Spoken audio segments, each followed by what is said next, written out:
Tribun News edisi Selasa 16 November 2021. Siang ini akan kami sajikan informasi teraktual dan menarik yang akan dilaporkan secara langsung oleh reporter kami di lapangan. Bersama saya Diamita, inilah live update selengkapnya. Kita menuju ke kabar pertama, Tribuners. Tubagus Jody telah ditetapkan sebagai tersangka dan ditahan atas kasus kecelakaan yang menewaskan Vanessa Angel dan Bibi Ardiansyah. Ayah Jody, Tubagus Endang, tak kuasa menahan tangis kala meminta maaf mewakili anak dan keluarganya. Ia juga turut berbela-sungkawa atas meninggalnya pasangan selebriti itu. Informasi selengkapnya akan disampaikan oleh rekan kami Lingga Arfian yang kini sudah tersambung bersama kami. Halo rekan Lingga. Iya, Dea.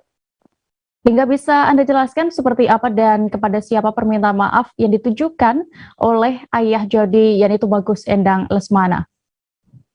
Iya, Dea dan rekan-rekan Tribuners, setelah beberapa hari waktu lalu rekan media melakukan konfirmasi ke kediaman Tubagus Jody, baru minggu ini keluarga bisa menyampaikan statementnya kepada rekan media. Dalam kesempatan itu keluarga menyampaikan permohonan maaf yang sedalam-dalamnya atas peristiwa yang terjadi, kecelakaan yang dialami oleh Bibi dan Vanessa Angel yang diakibatkan dari kelalaian Jody sendiri. Hal itu juga diakui oleh pihak keluarga yang mengatakan berkali-kali menyampaikan permohonan maaf atas kesalahan yang dilakukan oleh anaknya, seperti itu, Dea. Lingga, adakah kabar terbaru juga terkait kondisi Jody yang saat ini ditahan di Polres Jombang? Ya, Dea, ayahanda Tubagus Jody, yakni Tubagus Endang Lesmana, menyampaikan bahwa pada beberapa hari lalu dia sempat bertemu dengan anaknya. Saat ini anaknya dalam kondisi baik, meskipun sebelumnya mengalami shock yang cukup tinggi gitu, karena memang anaknya sendiri pas ketika dinyatakan sebagai tersangka dan mengetahui bahwa Vanessa dan Bibi meninggal dunia, itu sempat shock dan tidak percaya, dan bahkan sempat menanyakan ke ayahnya kenapa yang menjadi korban adalah Bibi dan Vanessa, sedangkan Jody sendiri tidak apa-apa. Dari situ saat ini kondisi Jody masih berada di Polres Jombang, dan dari keterangan keluarga bahwa Jody siap menjalani hukuman yang diberikan nanti, ya, seperti itu. Lalu bagaimana mengenai proses hukum yang saat ini berjalan? Iya, kemarin juga ayahanda menyampaikan bahwa karena ingin bertanggung jawab atas kelalaian ataupun kesalahannya demi orang yang disayangi dan dicintainya itu, Jody mengaku siap menjalani proses hukum yang sedang berlangsung. Namun meski demikian, pihak keluarga akan terus melakukan komunikasi yang intens dan silaturahmi dengan keluarga Bibi dan Vanessa, karena memang kejadian ini merupakan musibah. Untuk itu pihaknya akan terus melakukan komunikasi intens sambil menunggu proses hukum yang sedang berjalan. Selanjutnya juga nantinya pihak keluarga akan dipanggil kembali ke Polres Jombang, seperti itu. Baik, Tribuners. Tapi mungkin di balik kejadian ini ada hikmahnya. Saya berpesan kepada pengemudi bijaklah dalam menjalankan berkendara jalan tol itu, karena kesalahan sedikit pun akan mengakibatkan orang lain meninggal. Pasca trio bencana 2018 silam, Kantor Pertahanan Kota Palu menyebutkan untuk sertifikat tanah di likuifaksi dan juga tsunami menjadi kebijakan pemerintah pusat. Kantah Palu bersama Wali Kota Palu sudah menemui Kementerian ATR BPN guna menanyakan persoalan tersebut. Detail informasinya akan disampaikan oleh rekan wartawan kami dari Tribun Palu, ada Mo Salam yang kini sudah bergabung bersama kami. Halo rekan, salam. Halo rekan Dea. Bisa Anda jelaskan apa saja hasil dari pertemuan antara Kantor Pertahanan Kota Palu dan juga Wali Kota Palu kepada Kementerian ATR BPN terkait trio bencana tahun 2018 silam?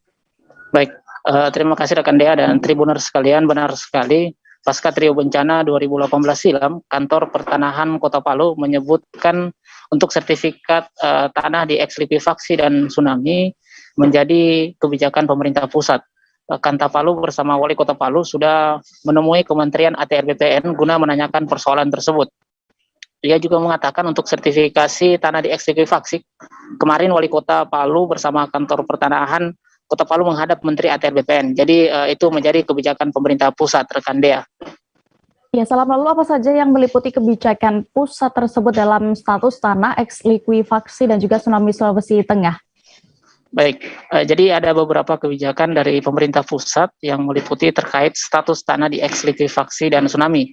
Kebijakan pusat itu untuk meliputi posisi maupun status tanah di ekslikuifaksi dan tsunami. Nanti akan dibuat satu keputusan tentang bagaimana status tanahnya dan subjek atau mantan pemilik tanah di ekslikuifaksi tersebut, rekan Dea.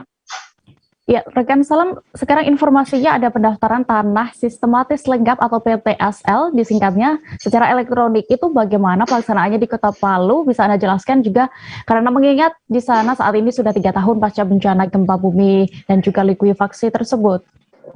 Baik, Kepala Kantor Pertanahan Kota Palu, Yanis Harizondetan, mengungkapkan sertifikat elektronik untuk saat ini dalam masa uji coba.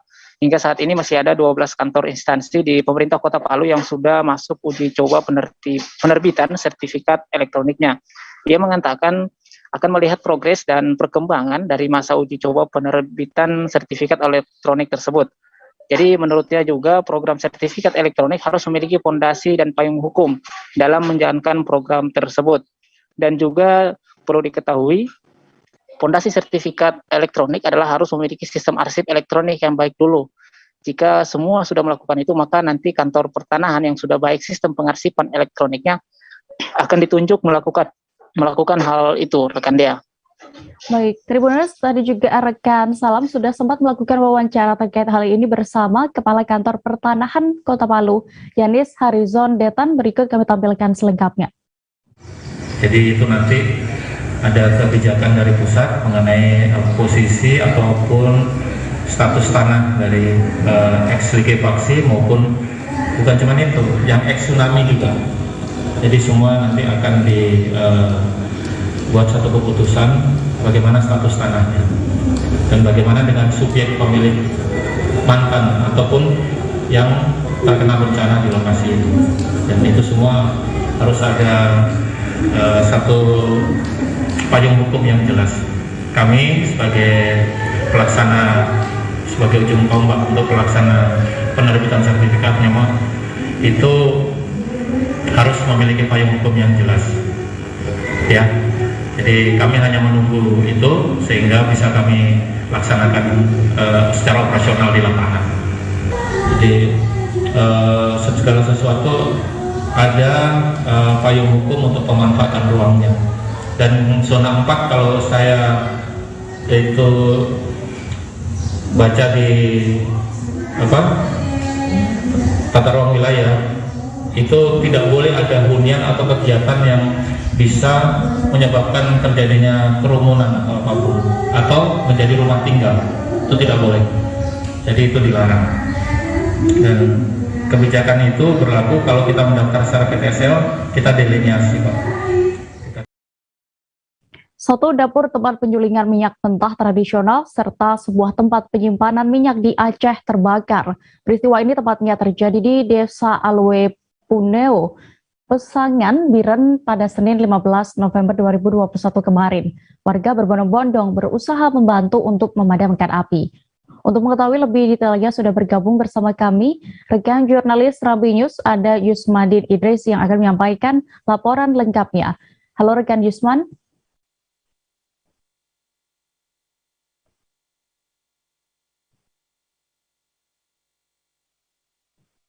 Halo, rekan Yusman.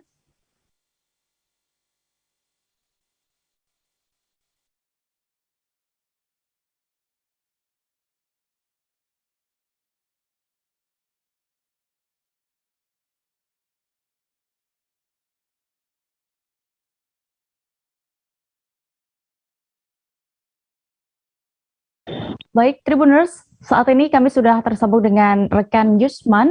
Halo rekan Yusman, bisa Anda sampaikan sejak kapan sudah ada tempat penyulingan minyak ini sebenarnya di Desa Alwe Penuh Pesangan Biren ini? Ya, rekan Dea, tempat penyulingan minyak itu sudah ada belasan tahun lalu yang pertama dia ada saat penggalian sumur dengan bor mendapat gambaran ada minyak, maka warga secara terus-menerus melakukan pengeboran dan penyulingan minyak di kawasan itu. Dan saat ini ada beberapa sumur juga masih aktif melakukan minyak tempat itu. Minyak yang disuling itu ditampung dalam kemudian dijual ke tempat lain. Demikian rekan Dea. Baik rekan Yusman, siapa sebenarnya pengelola tempat penjulingan minyak ini? Ya, yang pengelola itu sebagian besar masyarakat setempat dan ada juga masyarakat daerah lain yang sedikit punya modal melakukan pengeboran untuk mendapatkan minyak. Karena dalam pengeboran itu kadang-kadang satu sumur dibor nggak ada minyak, kemudian angkat lain sehingga butuh modal, dan itu sebagian besar ada masyarakat setempat dan juga ada juga masyarakat luar yang ke lokasi tersebut untuk melakukan minyak. Demikian rekan. Informasinya musibah kebakaran dapur penyulingan minyak ini sudah 2 kali terjadi di sana. Kapan kejadian sebelumnya bisa Anda ceritakan? Ya, dulunya kejadian pertama itu sekitar pukul 20, sekitar tanggal 3 Maret 2016. Itu terjadi sekitar pukul 21 WIB. Itu juga asap membumbung tinggi dan juga api terlihat ke atas, sehingga terjadi setelah tiba di sana melihat rupanya salah satu sumur bor yang pada salah satu tempat di kawasan itu juga sedang terbakar. Jadi sejumlah pemadam bantu ke sana sampai 4 jam baru padam api waktu itu. Dan saat ini kejadian kedua ini alhamdulillah juga terjadi di kawasan itu dan agak jauh dari rumah warga, dan pemadaman sekitar 3 jam sudah padam. Rekan dia. Baik, terima kasih rekan jurnalis Serambi News Yusmadin Idris untuk laporan Anda langsung dari Biren Aceh. Selamat kembali bertugas. Kita menuju ke informasi berikutnya, Tribuners. Jajaran Polres Batanghari terus memburu tahanan yang ditempatkan di Lembaga Pembinaan Khusus Anak atau LPKA kelas 2 Muara Bulian yang kabur pada Senin 15 November 2021 kemarin. Saat ini ciri-ciri dan identitas dari 23 tahanan yang melarikan diri itu telah disebarluaskan di media sosial. Dari 23 tahanan tersebut, di antaranya 16 orang terlibat kasus narkotika dan 4 orang kasus kriminalitas serta 3 orang merupakan tahanan Kejaksaan Negeri Batanghari. Kabar selengkapnya akan disampaikan rekan Musa Wira, wartawan dari Tribun Jambi yang kini sudah bergabung bersama kami. Halo rekan Wira. Ya, rekan Dea. Ya, Musawir, bisa Anda informasikan bagaimana situasi terkini di LPKA Muara Bulian seusai tahanan Polres Batanghari ini melarikan diri? Ya, baik. Sebelumnya dapat saya informasikan bahwa 24 tahanan Polres Batanghari itu ditempatkan di LPKA Muara Bulian sejak 16 Maret 2021. Saat itu Polres Batanghari atau gedung Polres Batanghari sedang dalam renovasi. Kemudian dari surat peminjaman Kapolres Batanghari kepada pihak LPKA Muara Bulian untuk menyediakan satu blok hunian agar ditempatkan puluhan tahanan Polres Batanghari. Dengan surat pengusulan itu atau surat pengajuan itu, maka pihak LPKA Muara Bulian itu mengajukan kepada kepala kantor wilayah Kemenkumham Perwakilan Provinsi Jambi. Dari dasar itu kemudian ada pertemuan antara pihak kepolisian Polres Batanghari dan Kakanwil Provinsi Jambi untuk mengizinkan atau menyetujui bahwa ada gedung blok hunian yang ditempatkan sementara terhadap puluhan tahanan Polres Batanghari. Namun setelah tahanan Polres Batanghari ditempatkan di sana, cerobohnya pada dini hari kemarin petugas yang berjaga itu lalai. Kemudian puluhan atau 24 tahanan Polres Batanghari bisa melarikan diri. Dan kemudian saat rekan media mengonfirmasi kondisi saat ini di LPKA Muara Bulian, Kepala LPKA Muara Bulian menyatakan bahwa saat ini kondisi di LPKA Muara Bulian sudah aman terkendali. Artinya kegiatan atau rutinitas dalam LPK Amagurian terutama terhadap Andikpas, ada di pemasyarakatan, sudah kembali beraktivitas sebagaimana seperti biasanya. Begitu rekan Dea. Wira, berarti yang benar total tahanan yang kabur ini ada 24 tahanan ya? Ya, ada 24 tahanan Polres Batanghari yang kabur, namun satu tahanan pada saat itu sudah menyerahkan diri kepada petugas LPK Amar-Bulian. Begitu. Oke, lalu pasca kaburnya tahanan ini dan 23 masih dicari sampai saat ini, apa yang disampaikan pihak LPK terhadap anak didik permasyarakatan? Ya, baik. Dapat saya sampaikan bahwa saat ini pihak kepolisian Polres Batanghari yang tergabung dalamnya Satuan Brimob dan dibantu oleh personil Polda Jambi saat ini sedang melakukan pencarian ke semua wilayah di dalam Kabupaten Batanghari. Pencarian itu juga disertai dengan anjing pelacak. Namun rekan media belum mengetahui perkembangan saat ini bagaimana progres pencarian tersebut. Dan dapat saya sampaikan bahwa pasca kejadian puluhan tahanan kabur dari LPK Amar-Bulian, pihak Kalapas Amar-Bulian telah bersosialisasi terhadap Andikpas, anak didik masyarakatan, bahwa dapat diketahui saat ini di LPK Amar-Bulian ada sebanyak 120 orang Andikpas yang terdiri dari 35 orang anak pidana anak dan selebihnya itu pemuda yang berusia 22 tahun. Dan pada malam hari kemarin Kalapas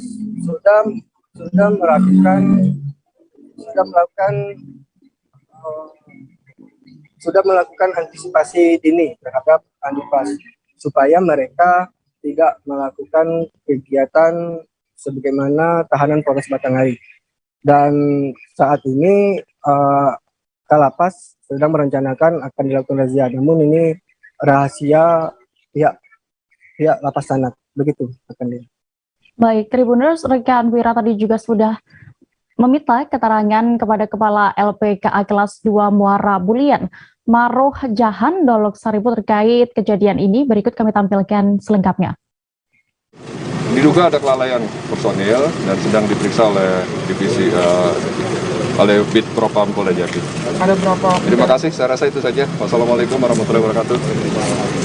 Kita cuma menyiapin gedungnya, listrik sama gembok-gemboknya pihak Polres yang belikan. Jadi kalau tentang pengamanan, perawatan, dan bahan makanan, bola lampu, dan gembok itu adalah pihak Polres Batanghari. Ya. Berapa orang kemarin yang dititipkan sini? Kalau kemarin sebenarnya itu hak jawabnya Pak Kapolres. Saya cuma karena tidak ada datanya itu di kita. Memang fasilitas yang kita siapkan kan gedung Pak, itu kapasitasnya ada berapa? Kalau kapasitasnya itu 4 kamar. 4 kamar. Jadi layaknya satu kamar itu bisa 7 orang. Kita beralih ke Jawa Timur. Jalan poros di Dusun Gunungan, Desa Ringin Putih, Kecamatan Sampung, Kabupaten Ponorogo ambrol ke sungai. Jalan itu ambrol setelah diterjang banjir pada Sabtu 13 November 2021 lalu. Warga sekitar menaruh 3 nisan kuburan atau biasa disebut kijing di sepanjang longsoran tersebut. Selengkapnya akan disampaikan rekan jurnalis Tribun Jatim, ada Sofyan Arif Chandra yang kini sudah terhubung bersama kami. Halo rekan Sofyan. Halo rekan Dea. Baik rekan Sofyan, bagaimana untuk kronologi ambrolnya jalan tersebut, bisa Anda informasikan selengkapnya? Ya rekan Dea, memang pada pekan lalu terjadi hujan yang lebat di sekitar Kecamatan Sampung dan sekitarnya. Ini terjadi hujan lebat sebanyak 2 kali Dea. Yang pertama ini menyebabkan banjir. Pada saat itu poros desa, maksudnya jalan poros Desa Ringin Putih sudah terkikis sedikit demi sedikit. Lalu pada hujan lebat yang kedua itu jalan tersebut sudah tidak bisa membendungnya sehingga talud atau pelengsengan yang ada di jalan tersebut ambrol ke sungai dia. Saat ini pelengsengan maupun ambrolan jalan tersebut sudah terbawa arus sungai karena memang arus sungai ini cukup deras. mengalir dari gunung yang ada di sekitar Kecamatan Sampung yang memang terlihat gundul dia. Lalu apa alasannya sebenarnya warga meletakkan nisan di sekitar jalan yang ambrol tersebut? Iya dia, memang tadi saya sempat wawancara dengan lurah setempat. Warga sebenarnya berinisiatif untuk memberikan rambu di jalan tersebut karena memang ambrolannya ini cukup lebar dia, hampir setengah jalan.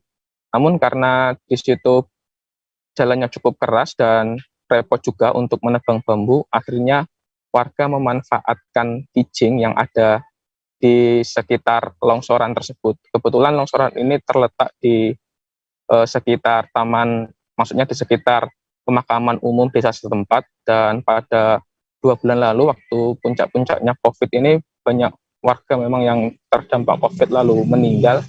Akhirnya warga desa ini berinisiatif untuk mencopoti kijing atau nisan tersebut agar kuburan ini terasa longgar gitu dia. Dan akhirnya karena nisan-nisan ini nganggur, daripada menebang bambu, akhirnya memanfaatkan nisan tersebut untuk memberi tanda kepada pengguna jalan bahwa di titik tersebut ada longsoran yang harus dihindari dia. Ya, Sofyan, tadi Anda bilang bahwa sudah mewawancarai pihak lurah setempat ya terkait kejadian ini. Bagaimana respon dari pemerintah setempat mungkin dalam hal ini pihak kelurahan terkait kejadian ini? Ya, memang pihak pemerintah desa setempat yaitu Desa Ringin Putih sudah melapor ke Dinas PU Kabupaten Ponorogo. Memang jalan tersebut adalah jalan kabupaten yang menghubungkan 2 kecamatan, yaitu Kecamatan Sampung dan Kecamatan Badekan.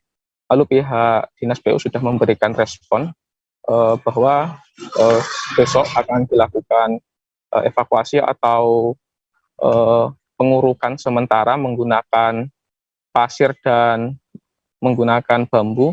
Tapi untuk teknisnya sendiri lurah setempat belum mengetahui, hanya saja lurah setempat diperintahkan untuk menyediakan urukan pasir dan bambu. Untuk teknisnya yang mengetahui Dinas PU dan BPBD dia. Baik, terima kasih rekan Sofyan Arif Chandra menginformasikan langsung dari Ponorogo. Selamat bertugas kembali. Terus niki ambrol ngoten nggih? Ambrol, terus di kerja bakti motong cati-cati. Warga Mbah nggih? Nggih. Lah niki kijinge niki dari mana, Mbah? Niku kijing anggur. Oh, punya siapa, Mbah? Kuburan kijing ramun dibucali to. Terus di damel aling-aling mriki pada watu mboten enten mengke nek mesakne terengguling apa ngoten. Oh, riyen niki bekas kuburan ngoten to, Mbah? Pundi? Niku rak kuburan. Oh, niku kuburan. Nggih. Ini Pak Lurah badhe diperbaiki napa terus pundi? Duka nggih kula mboten ngetos. Tapi mriki sering banjir, Mbah? Sering meluap? Meluap Pak niki. Niku. Banjir.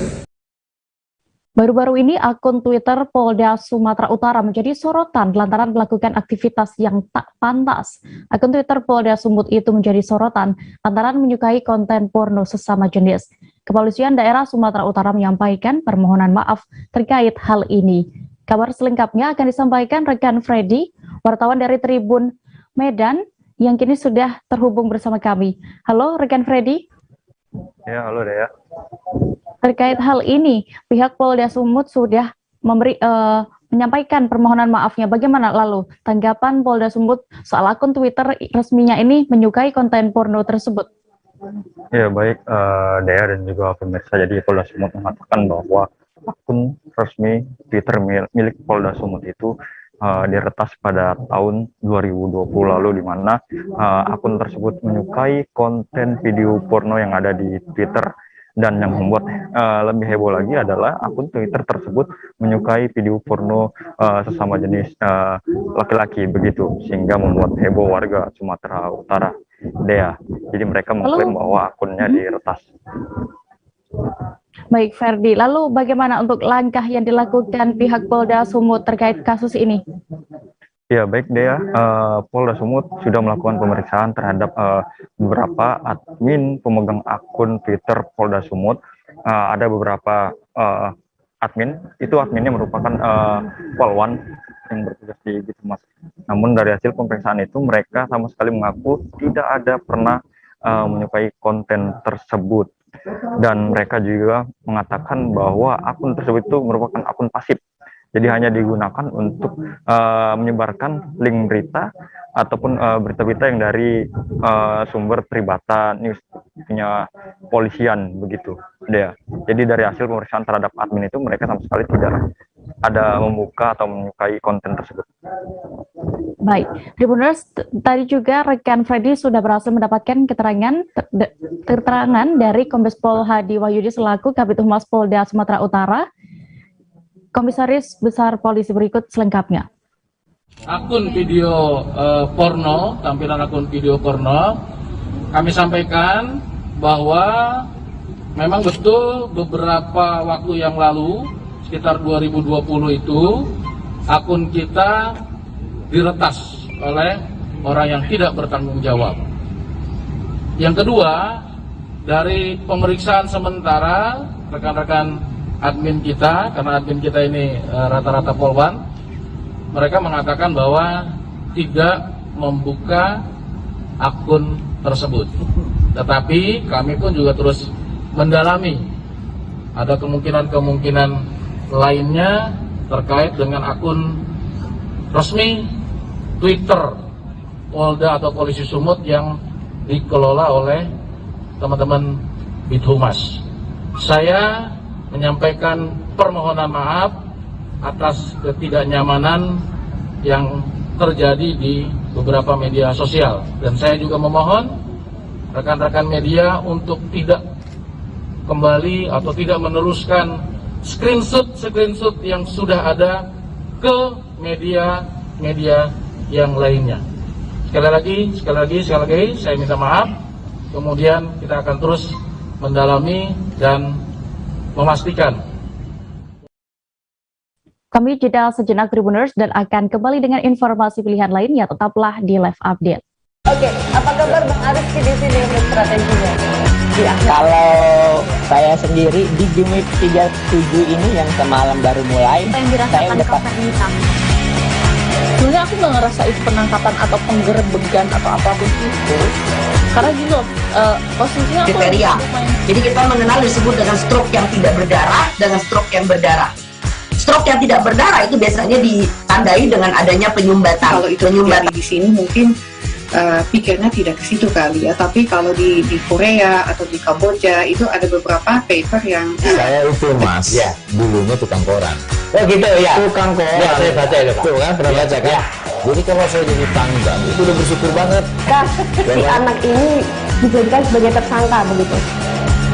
Ya, kalau ini kita bicara yang di luar kasus Situbondo ya. Dengan nama hujan shower, di mana terdapat batas jelas antara daerah hujan dan tidak hujan yang biasanya terjadi pada fase awal mature stage atau tahap berbahaya itu Kang. Jadi mulai artinya terjadinya perlembekan. Nah itu untuk penetrasi akan sulit gitu ya.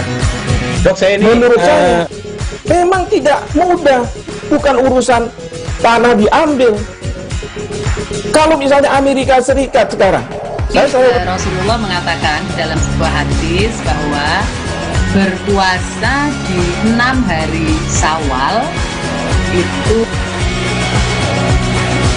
Oke, apa kabar Bang Arief di sini untuk strateginya? Ya. Kalau saya sendiri di Gimik 37 ini yang semalam baru mulai, saya udah hitam. Sebenarnya aku nggak ngerasa itu penangkapan atau penggerebegan atau apapun itu, karena gini loh, posisinya kriteria. Jadi kita mengenal disebut dengan stroke yang tidak berdarah dengan stroke yang berdarah. Stroke yang tidak berdarah itu biasanya ditandai dengan adanya penyumbatan. Kalau itu penyumbatan di sini mungkin pikirnya tidak ke situ kali ya, tapi kalau di Korea atau di Kamboja itu ada beberapa paper yang saya itu mas, ya dulunya tukang koran. Oh gitu ya, Tukang koran. Ya, saya baca itu Pak. Tuh kan, pernah baca kan? Ya. Jadi kalau saya jadi tanggal itu udah bersyukur banget. Si anak ini dijadikan sebagai tersangka begitu.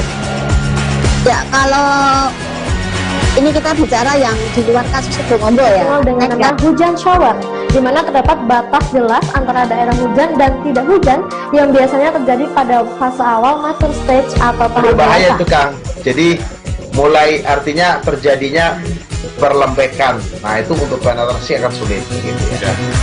Dok, saya ini menurut saya memang tidak mudah, bukan urusan tanah diambil.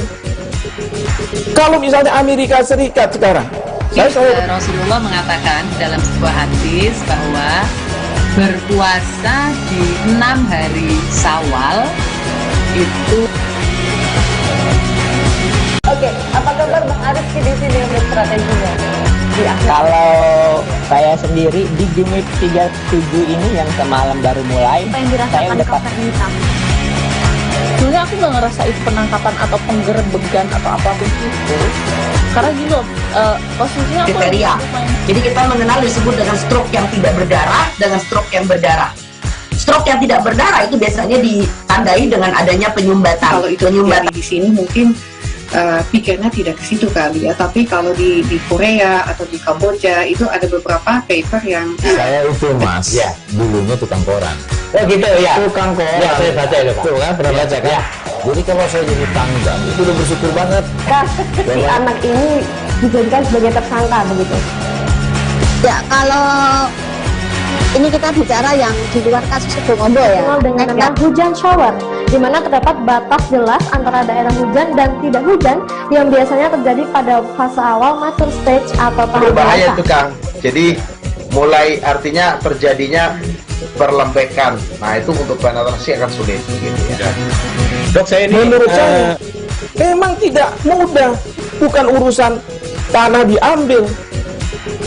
Kalau misalnya Amerika Serikat sekarang, Rasulullah mengatakan dalam sebuah hadis bahwa berpuasa di 6 hari Syawal itu. Oke, apa kabar Bang Arif di sini untuk strateginya? Kalau saya sendiri di Jumit 37 ini yang semalam baru mulai, Apa yang saya dirasakan udah Kak Fernita? Sebenarnya aku nggak ngerasain penangkapan atau penggerebegan atau apapun itu.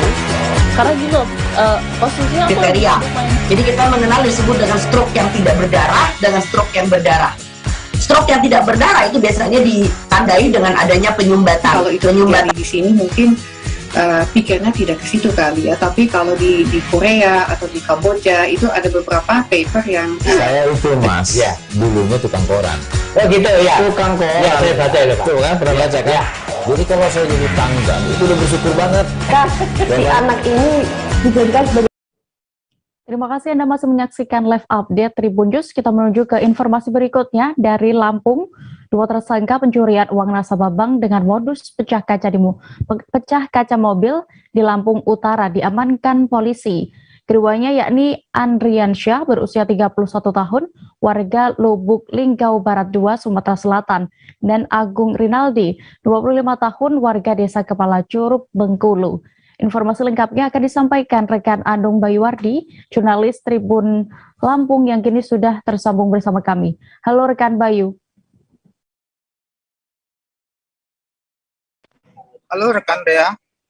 Bisa Anda informasikan rekan Bayu seperti apa untuk kronologi lengkapnya penangkapan perampok uang ratusan juta rupiah ini dengan modus tadi saya sebutkan pecah kaca mobil di Kabupaten Lampung Utara? Ya rekan Dea, bisa disampaikan penangkapan berawal dari tertangkapnya tersangka di Jakarta, di mana mereka melakukan modus serupa penggembosan bank dengan merampok uang nasabah bank di Jakarta, tepatnya di PIK Pondok Indah Kapuk, Pantai Indah Kapuk. Kemudian dari pengembangan diketahui bahwa ada dua tersangka lain yang ditangkap di Bengkulu. Dari keterangan mereka, diperoleh informasi keduanya juga melakukan tindakan kriminal di Lampung Utara, yakni melakukan penggembosan bank dengan mengambil uang nasabah sebesar 165 juta rupiah, tepatnya di Kabupaten Lampung Utara, rekan Dea. Untuk kronologinya bisa Anda informasikan perampokan ini? Ya, rekan Dea, bisa dilaporkan bahwa saat itu korban yang bernama Anton baru saja mengambil uang dari bank. Kemudian tepatnya di tengah jalan, di Jalan Ahmad Akwan Rejosari, ban mobil korban gembos. Kemudian korban berinisiatif untuk menambal ban, sehingga untuk menambal ban itu korban terkejut ketika kaca bagian belakangnya udah pecah, kemudian dilihatnya uang yang habis diambil di bank itu raib, rekan ya. Oke, untuk lalu reaksi dari korban atas berhasil ditangkapnya perampok ini bagaimana? Apakah juga uang dari korban sudah kembali? Ya rekan ya, bisa dilaporkan bahwa untuk korban Anton merasa senang bahwa pelaku pencurian uang tersebut sudah tertangkap oleh Polres Lampung Utara bersama jajaran Polres Bengkulu. Dia berterima kasih kepada aparat keamanan setempat. Akan tetapi uang hasil perampokan tersebut tidak ada bekasnya, hanya tersisa ada 13 juta rupiah yang diamankan dari tersangka Adriansyah, rekan ya. Baik, Tribuners, berikut akan kami tampilkan keterangan dari korban perampokan dan juga pelaku dan pihak kepolisian terkait kasus ini yang sudah berhasil didapatkan oleh rekan Bayu. Berikut kami tampilkan selengkapnya.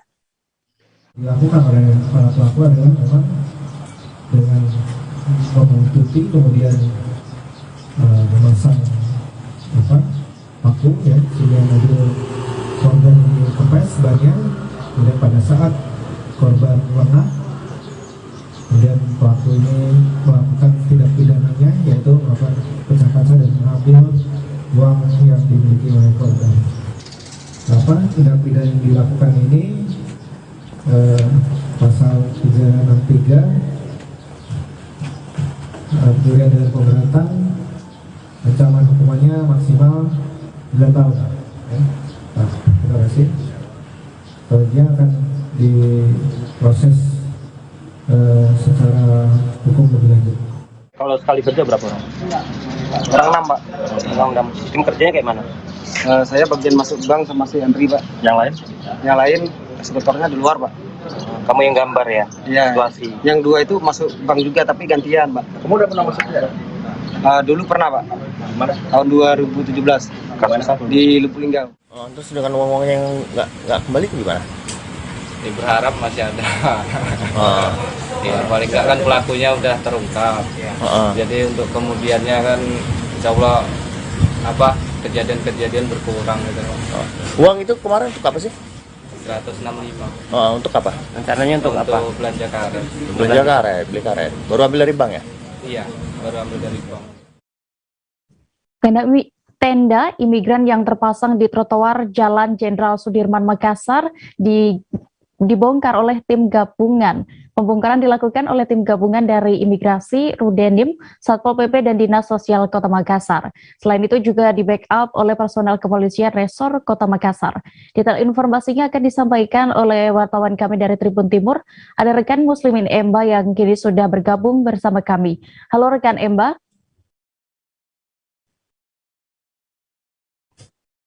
Ya, rekan Dea. Rekan Emba, berdasarkan pantauan Anda di lapangan saat pembongkaran itu bagaimana jalannya, bisa Anda gambarkan? Ya, baik rekan Dea dan Tribuners, dapat saya sampaikan bahwasanya Senin malam, tepatnya pukul 10 waktu Indonesia Tengah, itu berlangsung pembongkaran tenda pengungsian oleh puluhan imigran yang didominasi asal Afghanistan yang menduduki trotoar jalan di Jalan Jenderal Sudirman, tepatnya di depan kantor perwakilan UNHCR yang ada di Kota Makassar.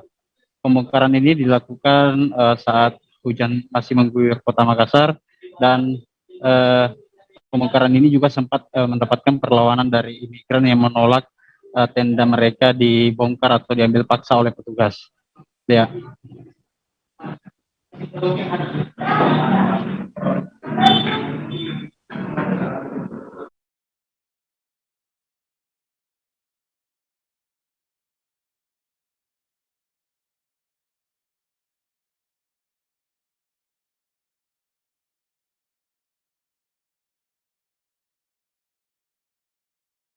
Belum mendapat kejelasan kapan rencana mereka untuk diberangkatkan ke negara ketiga ataupun negara tujuan untuk mencari suaka, yaitu Australia, Amerika, dan Kanada oleh pihak UNHCR. Makanya 2 pekan terakhir mereka sepakat menduduki depan kantor UNHCR dengan membangun tenda beralaskan tikar dan beratap terpal begitu. Rekan Dea. Baik, rekan Emba, terima kasih untuk laporan Anda dan berikut Tribuners akan kami tampilkan hasil wawancara rekan jurnalis kami bersama PLT Kadis Sosial Kota Makassar, Muhyiddin Mustaqim selengkapnya. Tentu kan tuntutannya mereka, kan yang dituntut mereka ini bagaimana dia mau kembali ke negara ketiga. Ya kan di situ. Nah, Indonesia sebagai tempat persinggahannya tentu kan dia tidak mau bersabar. Nah, tentunya bukan pihak kami. Nah, hal-hal yang kami lakukan karena di sini kan sifatnya kasihan mereka. Sebenarnya kan dia ada wadah, ada tempat, ada home community-nya. Kan sebenarnya kalau dia mau bersabar, itu kan sisa menunggu. Nah, tentu yang menjawab ini adalah pihak UNHCR yang apa dari pihak IOM, wadahnya mereka difasilitasi untuk bagaimana baik akomodasinya, baik apa namanya, semua kebutuhan hidupnya mereka. Cuma kan dia tidak mau bersabar. Nah, tentu dalam 1 bulan, tentu kita kan di sini ada juga sebagai atas nama juga pemerintah Kota Makassar, ini kan mengganggu ketertiban, ya. Ini kan akses jalan umum, akhirnya mengganggu juga ini kan beberapa kali kita mau melakukan pendekatan persuasif, akan tetapi dia kan tidak mengindahkan itu.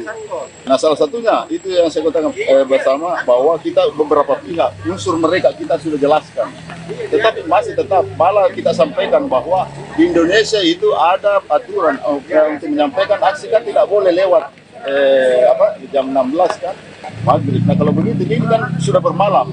Nah, ini tentu keluhan-keluhan begini kami bersama pihak Rujunium menyampaikan, oleh karena itu malam ini kita sepakat untuk melakukan karena kasihan mereka.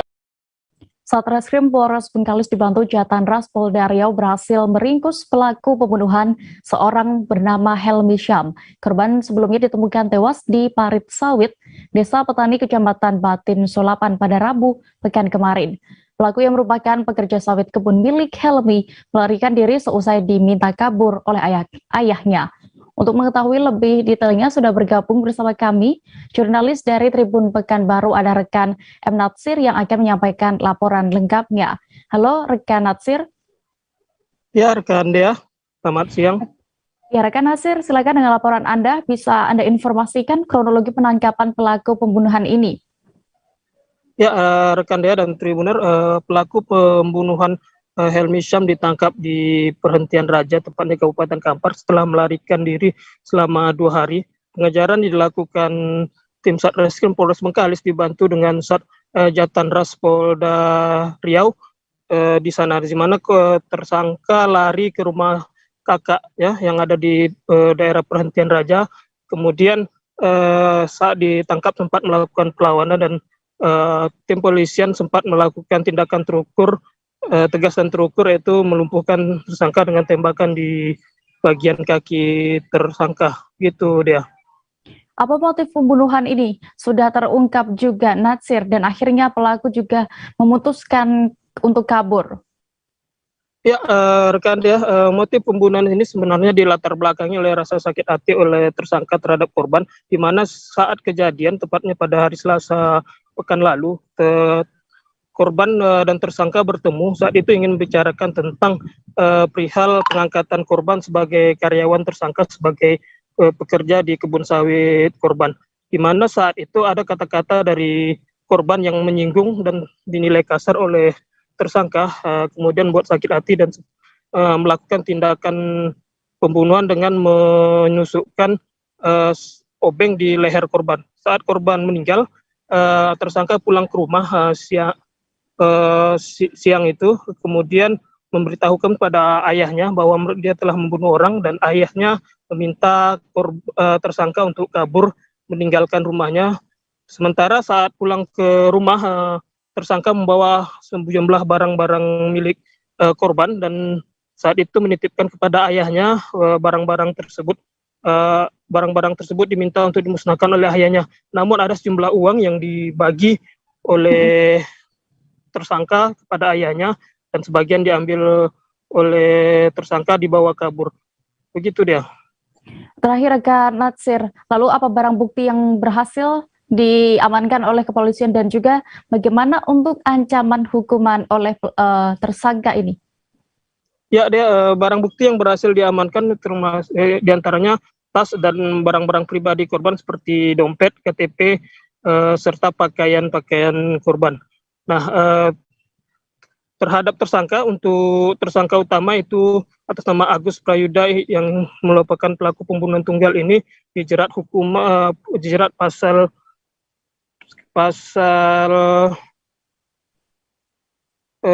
KUHP pasal 30 junto 338 junto 365 ayat 3 KUHP dengan ancaman maksimal yaitu hukuman pidana mati.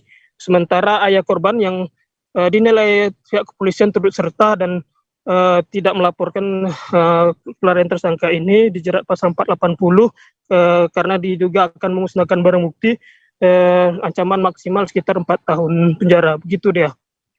Baik, terima kasih rekan jurnalis dari Tribun Pekanbaru, Natsir, untuk laporan Anda langsung dari Bengkalis. Selamat kembali bertugas.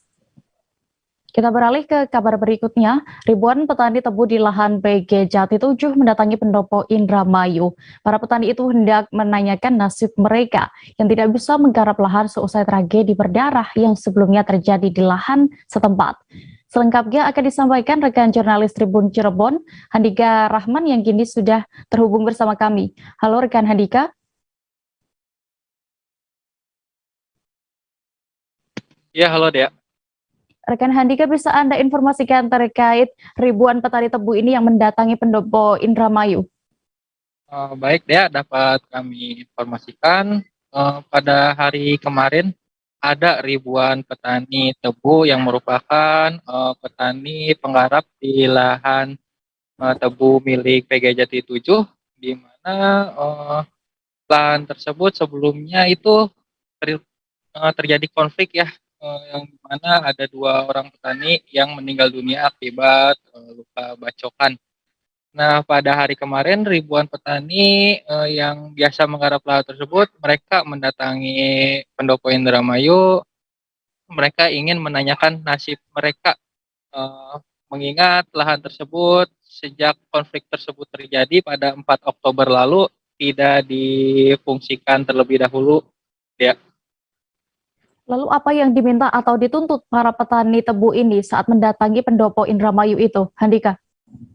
Baik, para petani tersebut menurut salah satu yang tribuncirebon.com diwawancarai, mereka meminta agar pihak pemerintah bisa melakukan mediasi antara petani penggarap di wilayah Indramayu maupun dengan petani penggarap di wilayah Majalengka, dan juga pihak Jati 7 dan pemerintah Majalengka sendiri. Para petani tersebut meminta kepada Bupati Indramayu agar bisa melakukan mediasi sehingga didapat titik temu yang dapat saling menguntungkan satu sama lain. Para petani pun tidak memaksa kehendak mereka untuk menggarap lahan tersebut, mengingat mereka juga sadar ya bahwa mereka bukan mitra PG Jati 7, hanya saja para petani tersebut sudah biasa menggarap lahan setempat. Lahan itu menjadi satu-satunya mata pencaharian mereka dalam memenuhi kebutuhan keluarga, dan sekarang mereka ingin adanya solusi dari pemerintah ya soal kondisi ekonomi yang mereka hadapi sekarang. Oke, bagaimana terkait kondisi mereka sekarang ini berdasarkan informasi yang sudah Anda himpun? Baik, untuk kondisi para petani seperti saya sampaikan tadi, mereka saat ini sejak bentrok itu terjadi, mereka tidak memiliki pekerjaan sama sekali. Mereka menganggur di rumah dan sesekali hanya bekerja sebagai serabutan. Hal tersebut membuat para petani tersebut itu pada hari kemarin secara spontanitas langsung mendatangi pendopo Indramayu untuk menanyakan bagaimana solusi terbaik bagi mereka, para petani yang bukan merupakan mitra PG Jati 7.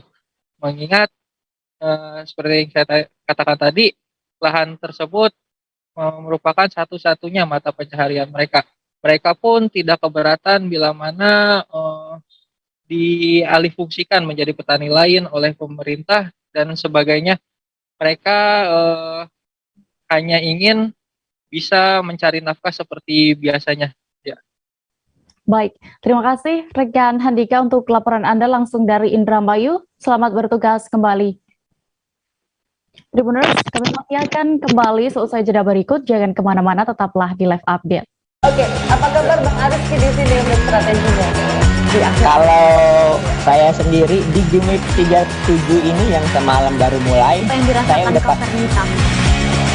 sebenarnya aku nggak ngerasa itu penangkapan atau penggerebegan atau apapun itu. Karena gini loh, posisinya aku kriteria. Jadi kita mengenal disebut dengan stroke yang tidak berdarah dengan stroke yang berdarah. Stroke yang tidak berdarah itu biasanya ditandai dengan adanya penyumbatan. Kalau itu penyumbatan di sini mungkin pikirnya tidak ke situ kali ya, tapi kalau di Korea atau di Kamboja itu ada beberapa paper yang saya itu mas, ya dulunya tukang koran. Oh gitu ya, tukang koran. Ya saya baca itu pak. Tuh kan pernah baca kan? Ya. Jadi kalau saya jadi tanggal itu udah bersyukur banget. Si anak ini dijadikan sebagai tersangka begitu. Ya kalau ini kita bicara yang di luar kasus Sebongombo ya. Dikenal dengan nama hujan shower, di mana terdapat batas jelas antara daerah hujan dan tidak hujan yang biasanya terjadi pada fase awal mature stage atau tahap berbahaya itu Kang.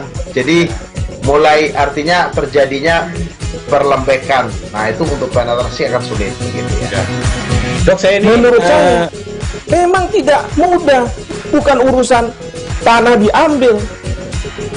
Kalau misalnya Amerika Serikat sekarang, Rasulullah mengatakan dalam sebuah hadis bahwa berpuasa di 6 hari Syawal itu. Oke, apa kabar Bang Arifki di sini untuk strateginya? Kalau saya sendiri di Game Week 37 ini yang semalam baru mulai, saya udah sebenarnya aku nggak ngerasa itu penangkapan atau penggerebegan atau apapun itu. Karena gini loh, posisinya kriteria. Jadi kita mengenal disebut dengan stroke yang tidak berdarah dengan stroke yang berdarah.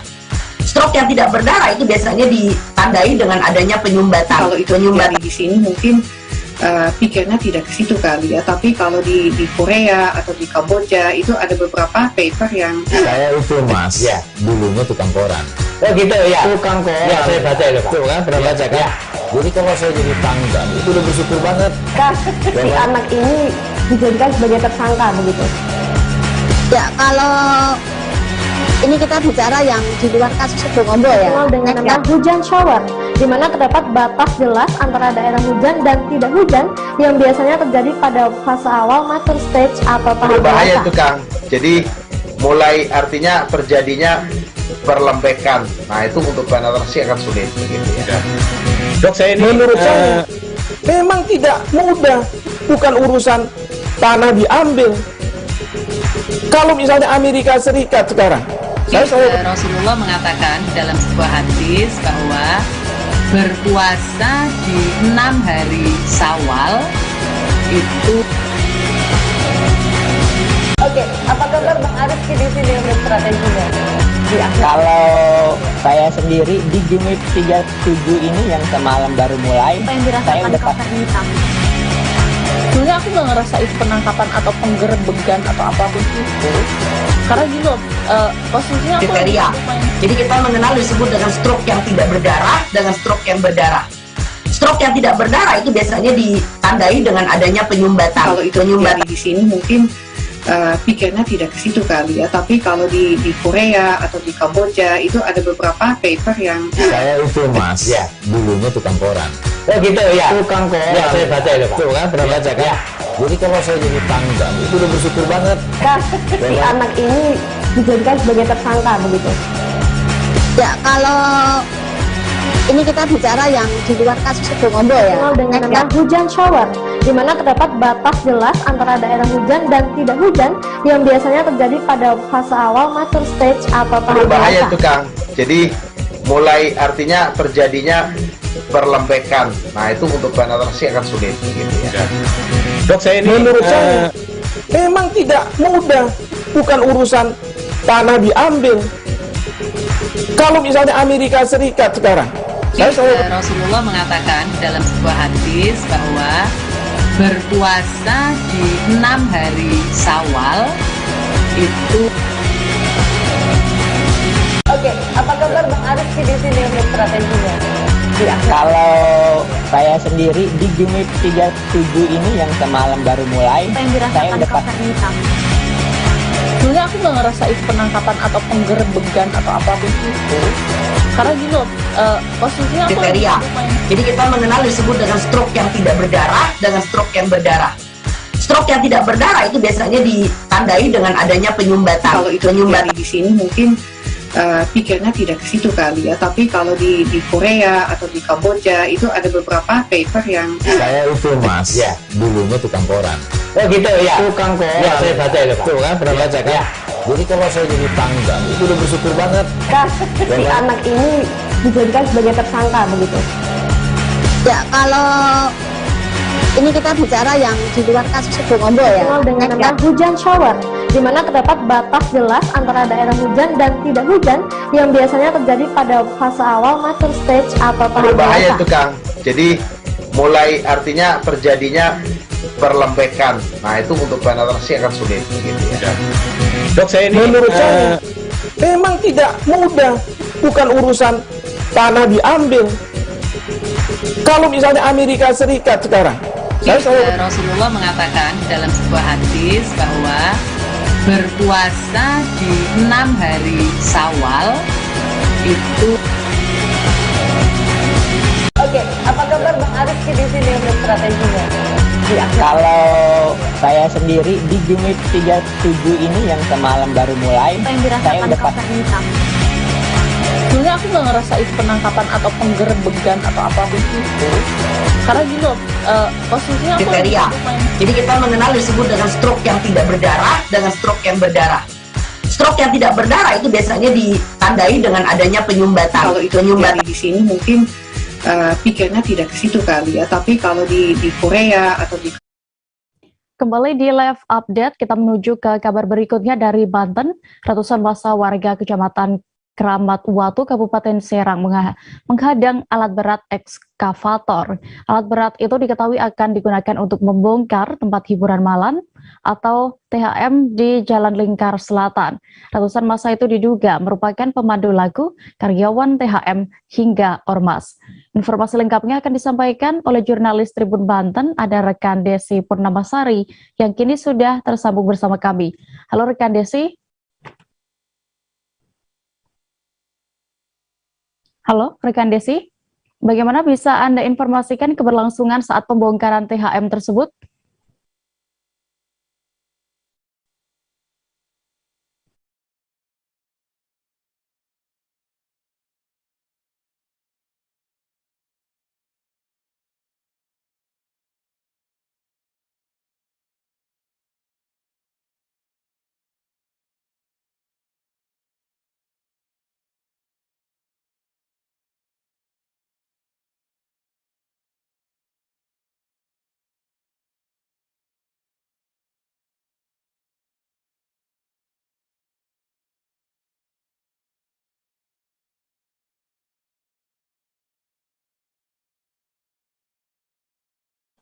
Baik, Desi, silakan dengan laporan Anda. Ya, baik rekan Dea. Sebelumnya ratusan massa aksi melakukan penolakan rencana pembongkaran tempat hiburan malam di Jalan Lingkar Selatan, Kecamatan Keramat Watu, Kabupaten Serang tersebut terjadi pada Senin 15 November 2021 sekitar pukul 10 pagi. Nah, ratusan massa tersebut mulai dari karyawan THM, pemandu lagu, hingga ormas nampak menghadang alat berat yang akan melakukan pembongkaran. Aksi mereka pun sempat terjadi kericuhan antara petugas Satpol PP dan juga aksi massa.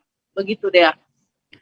Berdasarkan informasi yang sudah ada himpun, berapa banyak rencananya tempat hiburan malam yang akan dibongkar?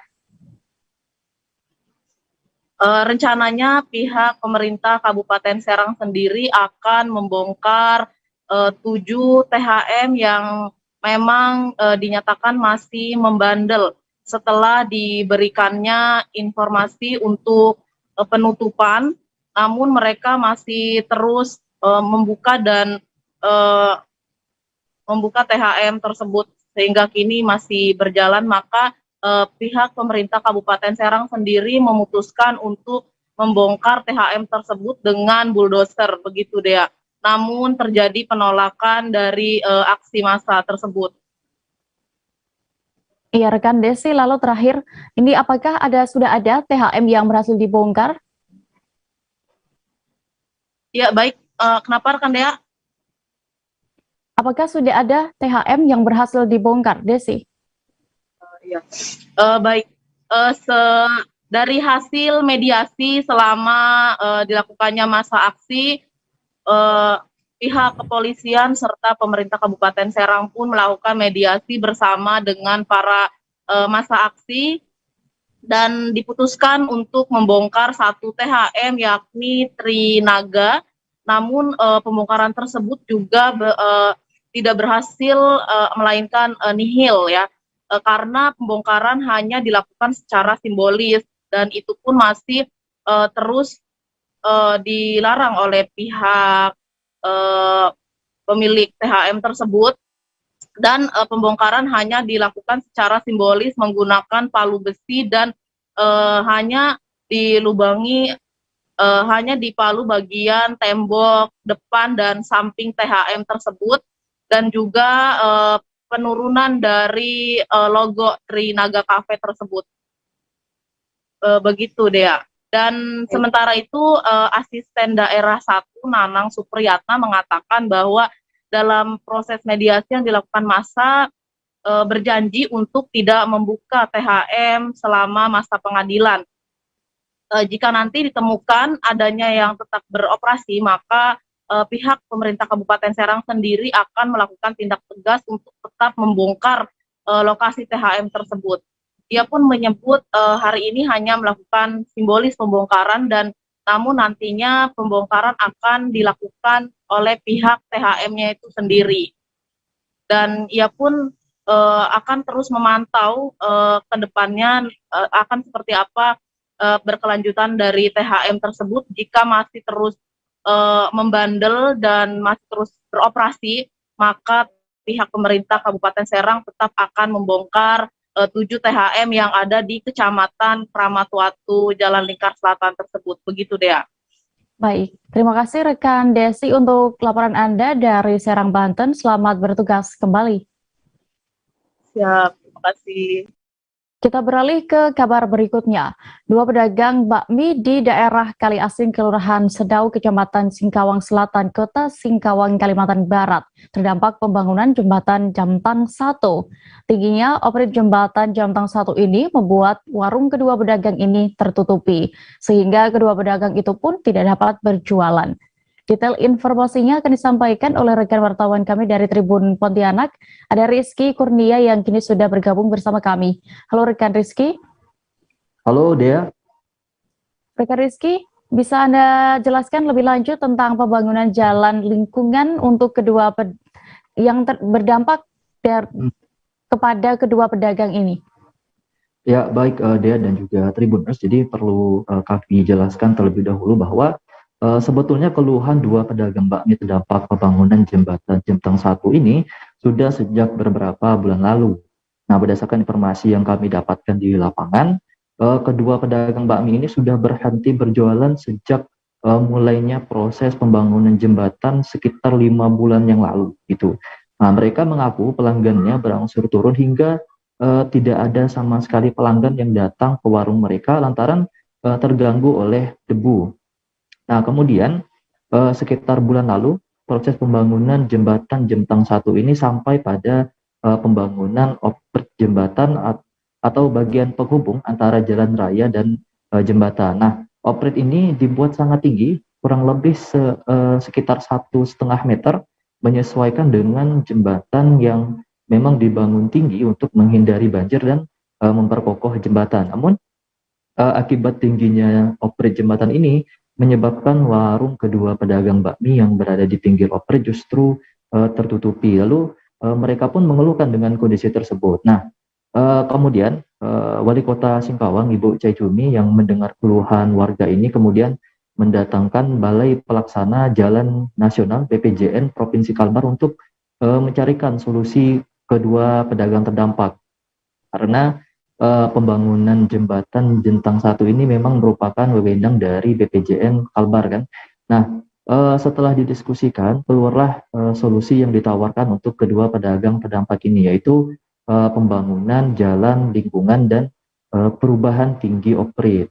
Kami juga sempat kembali menjumpai kedua pedagang ini, dan mereka memang mengatakan hanya pasrah dan setuju dengan solusi jalan lingkungan ini. Namun warga setempat berharap adanya kompensasi karena selama proses pembangunan jembatan ini mereka tidak dapat bekerja dan sulit untuk memenuhi kebutuhan hidup sehari-hari.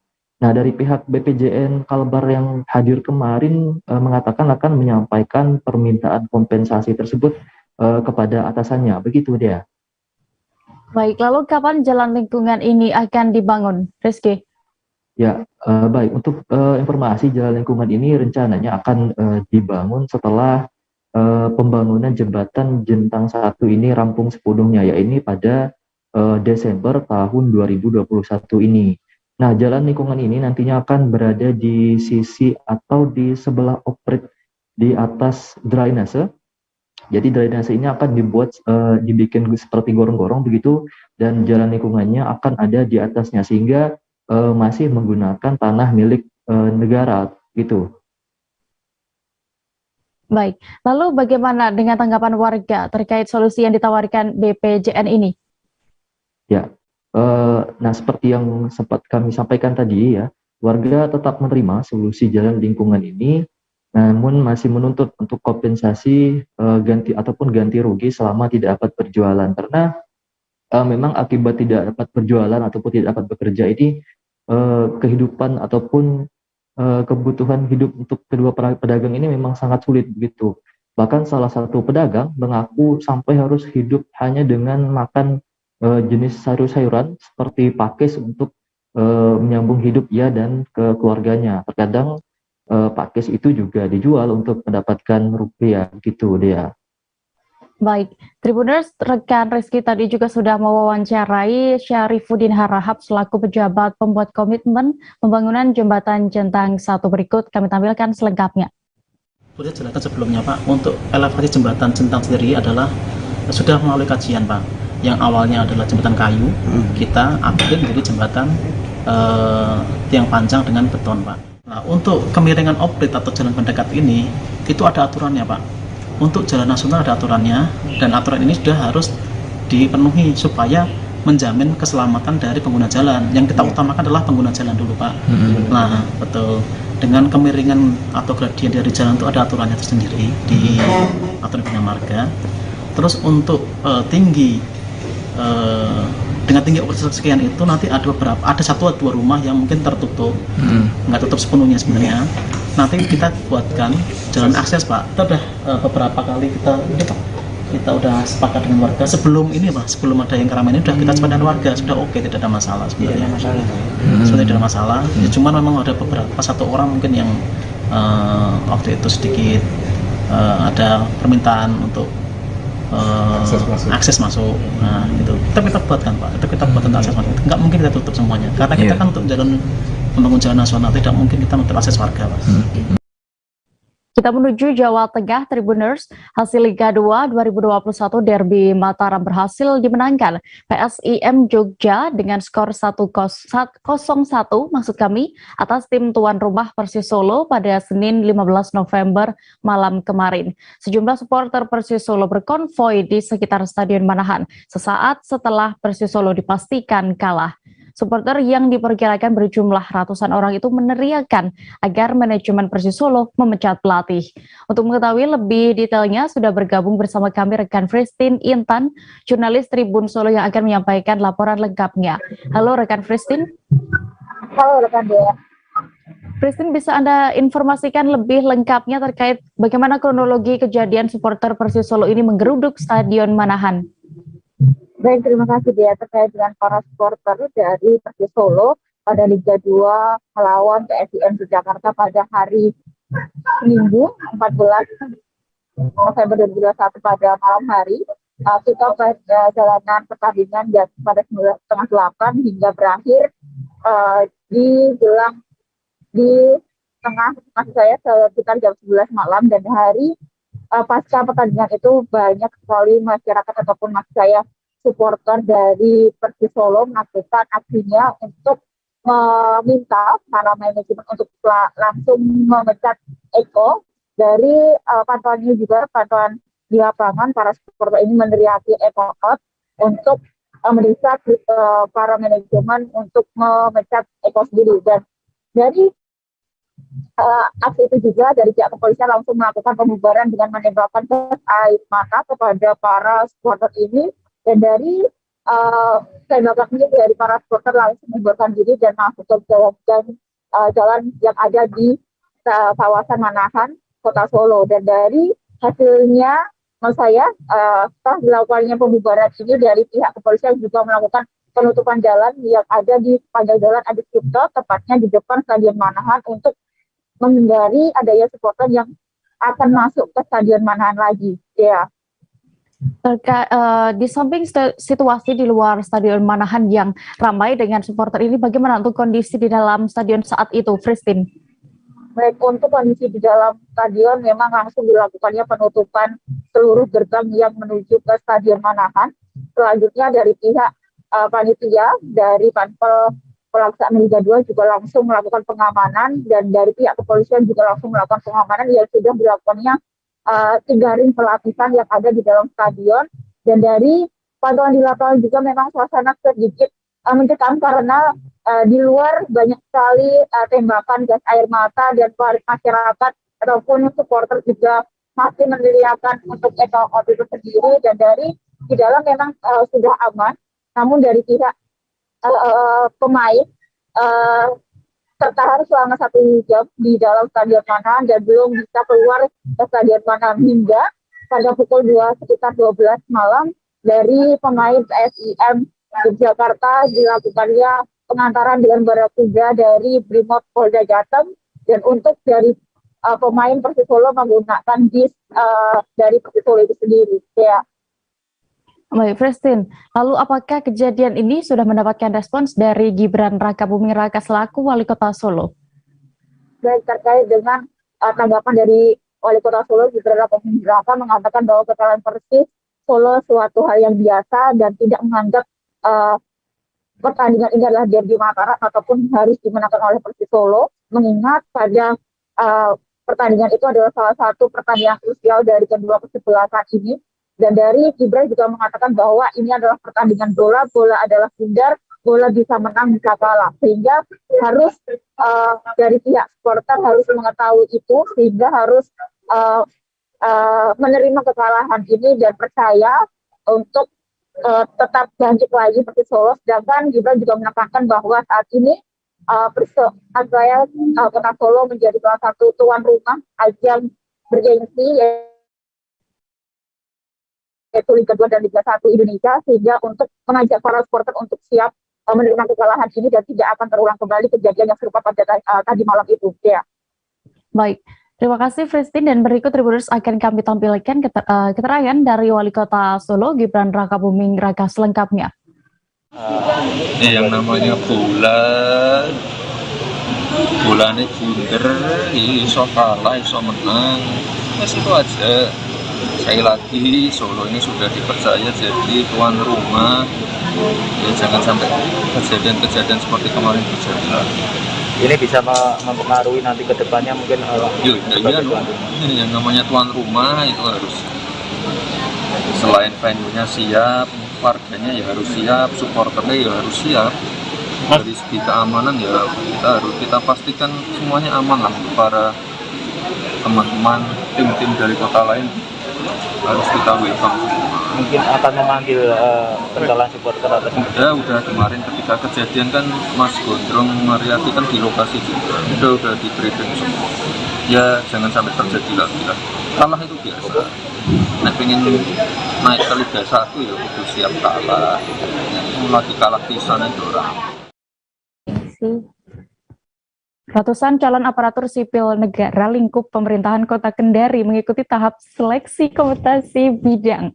Pelaksanaan SKB lingkup pemerintah Kota Kendari ini berlangsung di kantor UPT BKN Kota Kendari.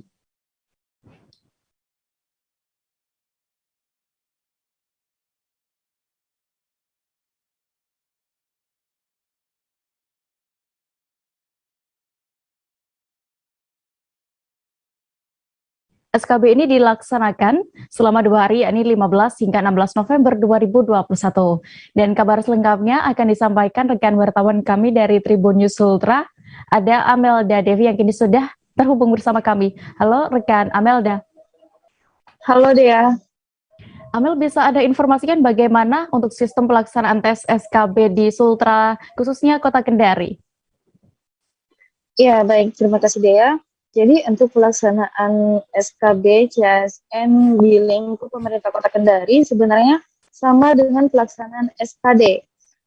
Jadi para peserta melakukan pengecekan sebelum masuk ke ruangan, akan ada sterilisasi dan mereka juga akan menunggu di ruang sterilisasi. Kemudian saat memasuki ruangan itu akan dilakukan pemeriksaan. Dan saat masuk ke ruangan, peserta hanya boleh membawa pensil dan kartu peserta. Setelah melakukan pemeriksaan, sama seperti SKD juga sebelumnya, para peserta membawa hasil tes swab untuk memastikan para peserta tidak dalam kondisi positif COVID-19. Dan jika didapati ada peserta yang positif COVID-19, maka sama seperti kebijakan sebelumnya, pihak BKN Kota Kendari telah menyediakan ruangan khusus peserta yang positif COVID. Kemudian sistem pelaksanaannya juga menggunakan sistem CAT sebanyak kurang lebih 100 soal khusus di bidang mereka masing-masing. Kemudian untuk durasi pengerjaannya adalah 90 menit. Seperti itu ya. Baik, Amelda, 2 hari dilaksanakan SKB ini berapa jumlahnya yang mengikuti SKB ini dan berapa juga nanti CASN yang akan diterima? Ya, baik ya. Jadi dari sebelumnya sekitar 2.545 peserta yang mengikuti SKD. Kemudian setelah pengumuman diperoleh 179 peserta yang akan mengikuti SKB kali ini. Dan pelaksanaan SKB selama 2 hari ini dilaksanakan 4 sesi, di mana tiap sesinya untuk di hari Senin 15 November 2021 itu ada sesi 3 dan sesi 4. Untuk sesi 3 ada sebanyak 33 peserta dan sesi 4 ada 35 peserta. Kemudian di hari kedua, Selasa 16 November 2021, itu ada 4 sesi. Sesi 1, 2, 3 sebanyak 35 peserta dan sesi keempat sebanyak 6 peserta. Jadi dari 179 peserta yang mengikuti SKB akan diterima sebanyak 64 peserta sebagaimana formasi yang dibuka di lingkup pemerintah Kota Kendari. Seperti itu deh. Baik, terakhir apakah ada nantinya tahap selanjutnya yang masih akan dilalui oleh peserta CASN ini, Amelda? Ya, baik, jadi berdasarkan jadwal yang telah ditetapkan sebelumnya untuk pelaksanaan SKB pada 15 dan 16 November ini. Setelah itu hasil tes mereka akan diserahkan ke Panselnas, kemudian akan dilakukan rekonsiliasi. Ya, untuk jadwalnya sendiri rekonsiliasi itu sekitar tanggal 2-4 Desember 2021 dan hasilnya akan diintegrasi pada 5-6 Desember. Kemudian penyampaian hasil SKB dari para peserta sekitar tanggal 7-8 Desember. Kemudian hasil pengumuman SKD dan SKB itu akan diumumkan pada 9 hingga 10 Desember 2021.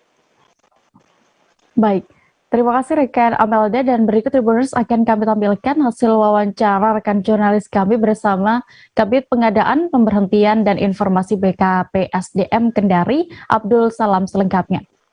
Kita diberi kesempatan untuk melaksanakan SKD pada tanggal 15 dan 16 dan kita mulai hari ini. Hari ini itu sesinya sesi ketiga dan sesi keempat. Kalau besok kita lakukan dengan hari terakhir dengan lengkap sesi 1, 2, 3, dan 4. Oh, jadi untuk hari ini hanya sesi 3 dan 4? Iya. Selama berapa hari Pak? 2 hari. Sampai besok? Pelaksanaan 2 hari. Itu jumlah keseluruhan berapa? Jumlah keseluruhan itu 179 orang. Untuk setiap sesinya berapa? Setiap sesinya 35. Nah, ada 35, kemudian sesi yang keempat besok itu hanya 6 orang. Itu kapan itu Pak untuk pengumuman akhirnya? Setelah ini itu kita akan mengirim ke Paselnas. Nanti Paselnas yang agendakan untuk persiapan rekor. Jadi ada rekor nanti, setelah rekor, hasil rekor itu nanti baru kita umumkan. Kita menuju informasi berikutnya, Tribuners.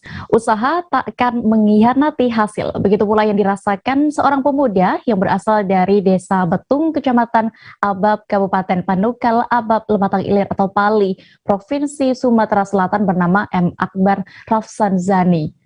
Sebab seorang guru di SDN 3 Abab ini akhirnya berhasil meraih keinginannya untuk bisa mengenyam pendidikan ke negeri Ratu Elizabeth.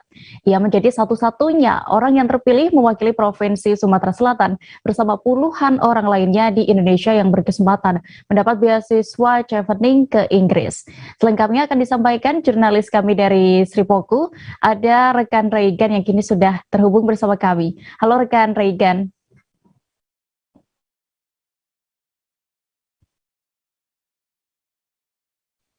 Halo, rekan Regan. Ya, halo rekan Dea. Ya, Regan bisa Anda ceritakan dahulu awal mula usaha seorang guru di Pali ini sehingga akhirnya bisa mendapatkan beasiswa ke Inggris secara gratis. Baik, terima kasih rekan Dea. Tribuners, dapat kami sampaikan sedikit ya bahwa Akbar Rafsanjani merupakan warga Desa Betung.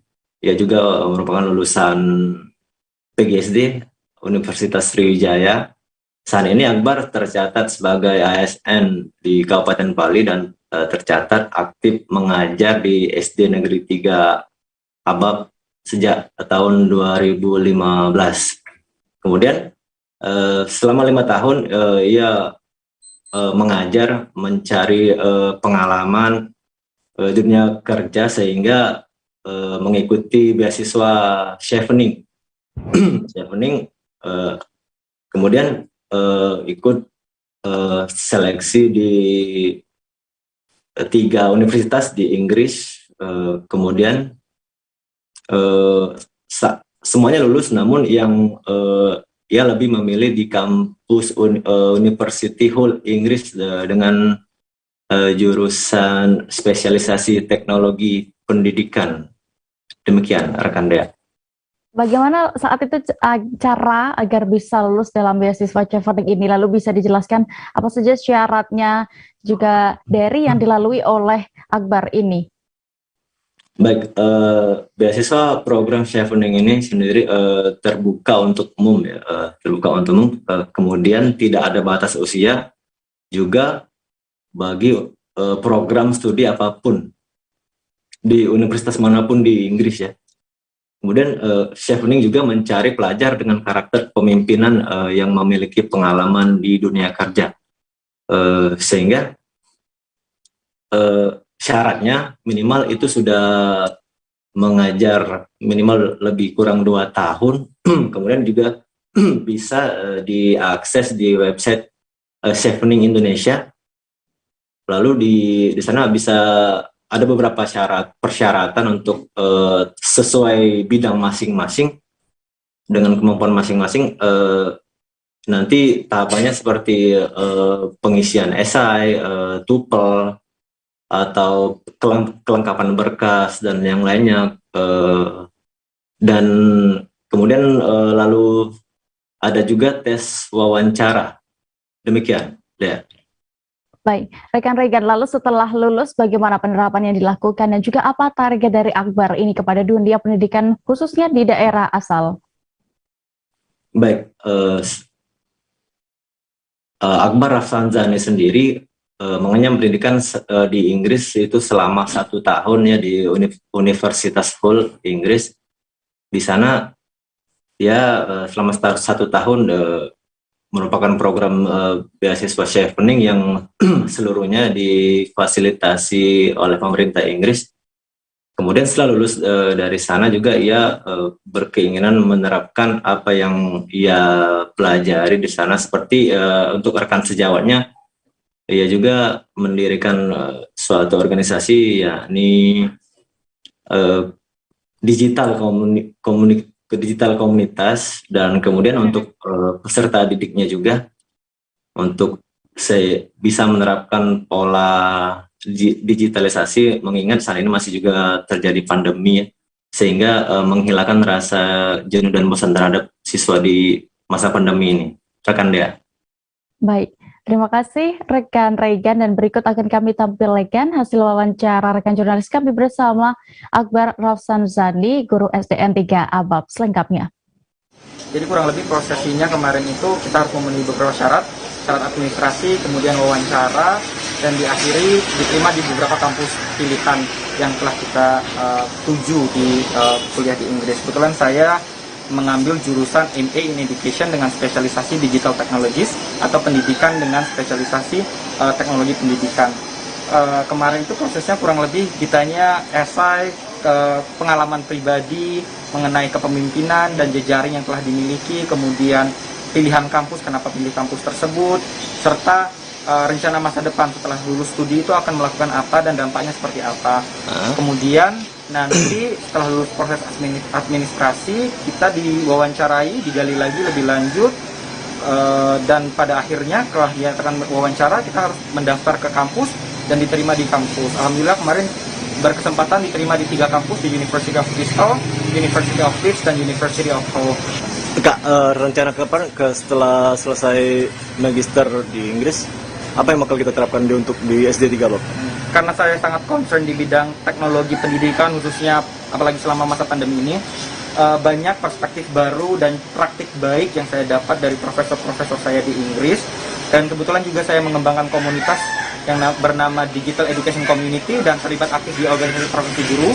Jadi rencananya saya ingin memberdayakan rekan-rekan sejawat saya, guru-guru, khususnya di wilayah Sumatera Selatan, untuk belajar bersama dan berdaya bersama. Seperti itu. Informasi tadi sekaligus menutup perjumpaan kita dalam live update siang ini. Tribuners, juga lantaran masih di tengah pandemi, kami tidak lelahnya untuk kembali mengingatkan Anda selalu menerapkan protokol kesehatan dimanapun berada. Jangan lupa juga untuk saksikan live update selanjutnya pukul 4 sore di seluruh kanal YouTube Tribun Network. Saya Diamita beserta kru yang bertugas pamit. Terima kasih dan sampai jumpa. Jangan lupa like, subscribe, dan share ya.